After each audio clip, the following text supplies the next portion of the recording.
In this module, I'll talk briefly about some of the lexical rules, or in other words, the graded acceptability or accessibility of these rules and their importance in the meaning making process. We can see that lexical rules account for the creative or generative aspect of the language, and they explain how new words are formulated from old ones, or the new meanings of the old words are generated in the process of communication. So it deals with both the creation of new words and also the creation of new meanings of the old words. So, and the process of coinage or such creation is very unique with English language.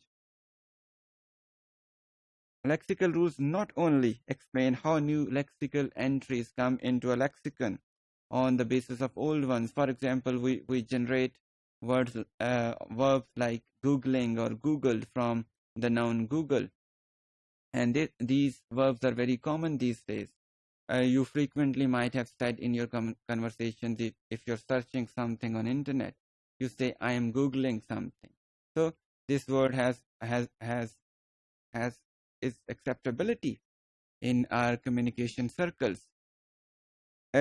But these rules also explain various interrelationships of the components of language or lexical entry, which contribute to the making of new meanings.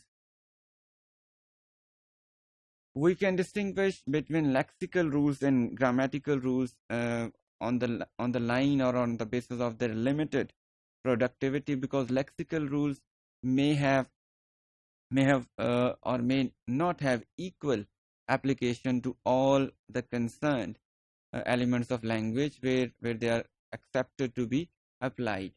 So there could possibly be certain exceptions in lexical rules. Lexical rules can generally be divided into their qualities of being acceptable or unacceptable, and this is relative, this is graded.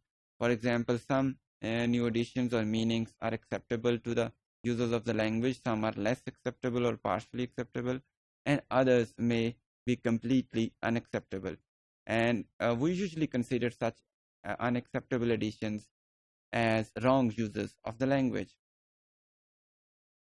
The actual acceptability of lexical entry is something or about the words who have attained institutionalized acceptability. I mean, people using that language frequently in the formal or informal situations must have accepted it as a legal or rightful entry.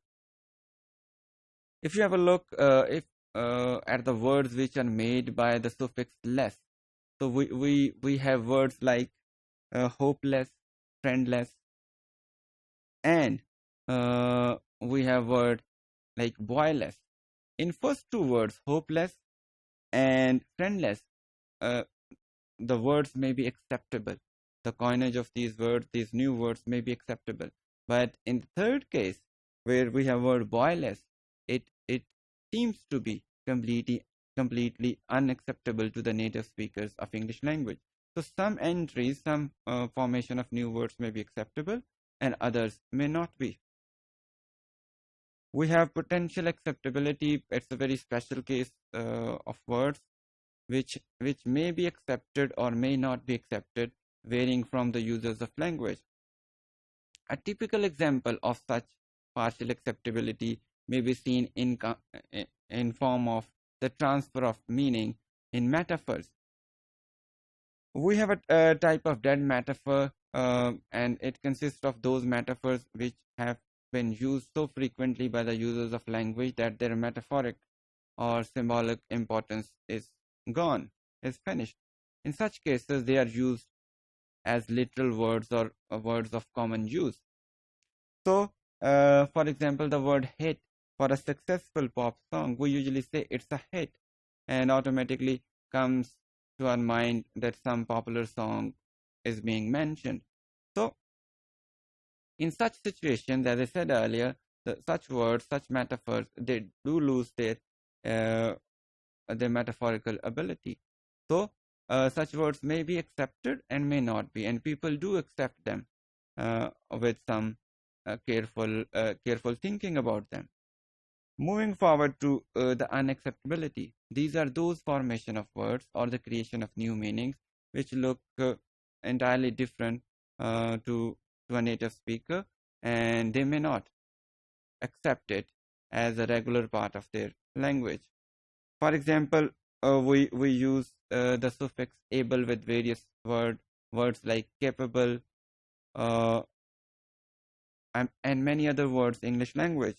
But if we use the word sheep, and we make a word sheepable, that would make no sense. But in contrast, if we use it with the word adjust, and the creation of the word adjustable seems quite acceptable. Similarly, the use of this suffix with word grade and the formation of the word gradable looks quite acceptable, but with few words it may not be acceptable.